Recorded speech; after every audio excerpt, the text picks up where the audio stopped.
안녕하세요. 그린빌 가족 여러분. 오늘 수요일 아침 4월이 시작되었습니다. 이렇게 매일 한 말씀으로 이렇게 아침마다 주님의 말씀을 붙들고 또 기도하는 모든 분들에게 하나님께서 우리가 무슨 일을 만나든지 그것을 감당할 수 있는 힘을 주시고 지혜를 주시고 또 무엇보다 우리 안에 선한 마음을 계속 부어 주실 수 있기를 간절히 기원합니다.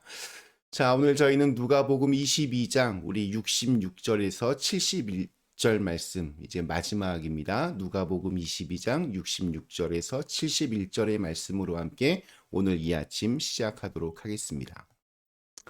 날이 샘에 백성의 장로들 곧 대제사장들과 서기관들이 모여서 예수를 그 공회로 끌어들여 이르되 네가 그리스도이거든 우리에게 말하라.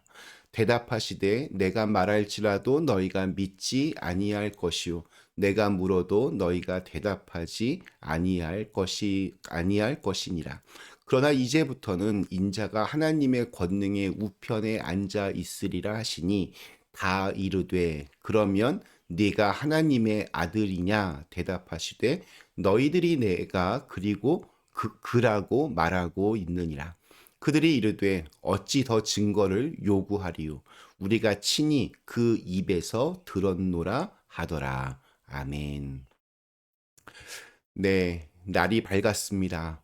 밤새 조롱과 또 폭행을 당하신 예수님은 이제 유대 공의회, 즉 사내들인 앞으로 끌려가십니다. 이 사내들인 공의회는 당시 유대 사회의 최고 종교, 정치, 사법 기구였습니다. 대제사장을 의장으로 하는 이 모임은 약 70여 명의 유대교 지도자들로 구성이 되어 있으며 또 유대인들에게 절대적인 권위를 가지고 있었습니다. 오늘 읽은 말씀에 보면 참 재미있는 것 중에 하나가 대제사장들이라고 하는 복수형이 등장합니다. 원래 대제사장은 한 명입니다. 그런데 예수님 당시는 정치적인 격변기였습니다. 로마의 입맛에 따라 대제사장이 교체되면서 은퇴한 대제사장도 여전히 권한을 행사하는 이런 기이한 상황이 벌어졌습니다. 이 표현 하나에 당시 유대 종교 권력에 아주 혼란스럽고 또 탐욕스러운 민낯이 고스란히 담겨져 있습니다. 로마의 식민지였던 이 유대에서 사내들인의 권한은 제한적이기도 했지만 또 종교적인 면에서는 완전히 막강했습니다. 다만 사형에 대해서만큼은 그 사형 집행권이 없었기 때문에 로마 총독에게 최종 판결을 구해야 했습니다. 이것이 나중에 우리 내일 보겠지만 예수님께서 빌라도 총독 앞으로 끌려가시게 된 이유이기도 합니다. 자, 우리 공회에 모여 있는 사람들은 예수님에게 단도직입적으로 묻습니다. 네가 그리스도이거든 우리에게 말하라. 그들의 목적은 분명했습니다. 예수님의 입에서 직접 신성모독의 말을 끌어내어서 사형에 처할 근거를 만들어내려는 것이었습니다. 예수님은 그들의 속셈을 꿰뚫어 보셨습니다. 내가 말할지라도 너희가 믿지 아니할 것이요 내가 물어도 너희가 대답하지 아니할 것이니라. 이미 결론을 정해놓은 그런 사람들과의 대화는 더 이상 대화가 아닙니다. 대화라고 하는 것은 기본적으로 서로 소통하는 자리인데 함께 뭔가를 소통하려는 마음이 없으면 들을 귀를 닫고 또 마음의 문을 닫고 있으면 모두에게 좀 생산적인 의미 있는 대화는 나올 수가 없습니다. 지금 이 재판은 처음부터 그런 자리가 아니었습니다. 그러나 예수님은 거기서 멈추지 않으셨습니다. 그러나 이제부터 인자가 하나님의 권능의 우편에 앉아 있으리라. 이 예수님의 한마디가 공의회를 발칵 뒤집었습니다. 하나님의 우편에 앉았다. 이 표현은 뭐 단순한 비유가 아닙니다. 시편 110편에서 다윗이 노래한 그 자리, 만물을 다스리는 통치자의 자리입니다. 예수님은 지금 당신이 바로 그 자리에 앉을 뿐이라고 선언하시는 겁니다. 공의회는 즉각 반응합니다. 그러면 네가 하나님의 아들이냐? 예수님의 대답은 간결합니다. 너희들이 내가 그러하다 하는도다. 그들은 아마 그 자리에서 환호했을 겁니다. 더 이상 증인도 증거도 필요 없습니다. 그들의 입장에서는 신성모독의 죄를 예수님 스스로 자신의 입으로 자백한 것이라고 그렇게 여겼습니다.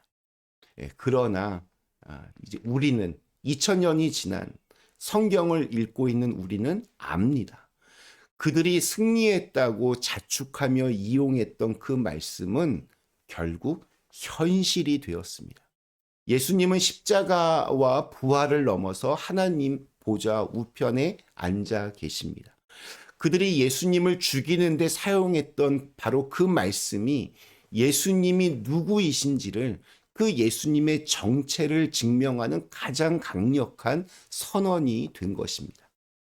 우리 1894년 프랑스에서는 훗날 세계 그 지성사에 큰 획을 그었던 한 사건이 벌어집니다.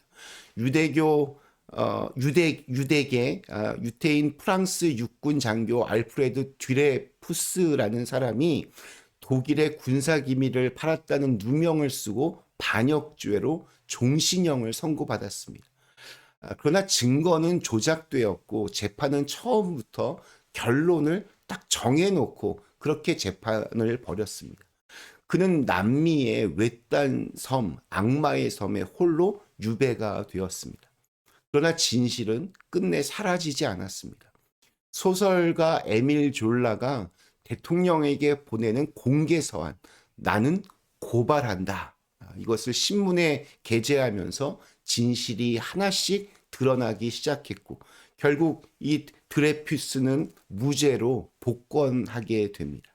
진실을 묻으려고 했던 자들의 시도가 오히려 그 진실을 더욱 크게 드러나게 만들었습니다. 진실이 때로는 왜곡되고 진리는 세상에서 뒤처지는 것처럼 그렇게 보일 때가 있습니다. 정직하게 살면 손해를 보고 뭔가 꼼수를 부리는 사람들이 저 멀리 앞서 나가는 것처럼 보일 때가 있습니다. 마치 진실이 무거운 돌처럼 침몰하고 거짓이 가벼운 거품처럼 떠오르는 것만 같습니다. 그러나 모든 일은 결국 바른 길로 돌아오게 되어 있습니다. 요즘은 사필귀정이라는 말이 약간 좀 꼰대들의 언어 취급을 받습니다. 빠르게 결과만을 중요하게 생각하고 또 원하는 시대에 모든 것이 결국에는 바른 길로 돌아온다. 이 말은 너무 좀 느리고 또 너무 고루하게 그렇게 들려지기도 합니다. 그런데 진리는 본래 그런 것입니다. 시대가 외면한다고 해서 진리가 낡아지는 것이 아닙니다. 진리는 유행을 타지 않습니다.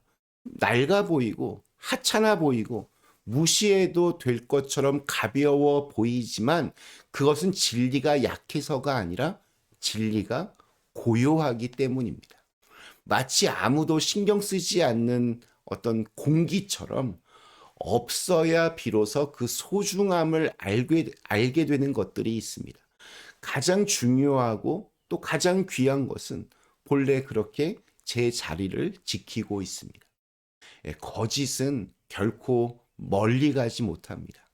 잠시 찬란하게 좀 이렇게 빛날 수는 있겠지만 시간이 지나면 그 빛은 사그라들게 마련입니다. 반면에 진리는 빛나기까지 오랜 시간이 걸릴 수도 있습니다. 때로는 억울함과 고통을 수반하기도 합니다. 그러나 결국에는 진리가 승리합니다. 불 속에서 타고 남는 것은 진리뿐입니다. 오늘 하루를 우리가 살아가면서 또 4월 한 달을 살아가면서 우리는 수많은 유혹과 이렇게 맞닥뜨릴 것입니다. 쉽고 빠른 길을 택하고 싶은 마음, 눈앞의 이익을 위해서 진실을 외면하고 싶은 순간들이 찾아올 것입니다. 그러나 기억하십시오. 우리의 생각과 믿음 그리고 삶의 방식이 곧 우리의 미래를 만들어 갑니다. 진리 안에서 정직하게 살아가려는 마음은 결코 우리를 배신하지 않습니다. 예, 오늘 우리에게 주신 하루 좀 느려 보여도 손해를 보는 것처럼 보여도 나는 길이요 진리요 생명이라고 말씀하셨던 주님의 말씀을 붙잡고 진리 안에서 자유하며 살아가실 수 있기를 간절히 기원합니다. 잠시 함께 기도하겠습니다.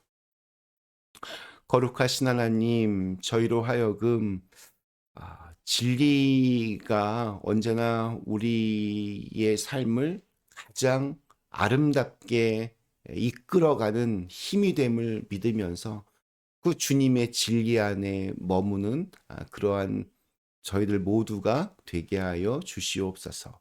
예수님의 이름으로 간절히 기도드리옵나이다. 아멘.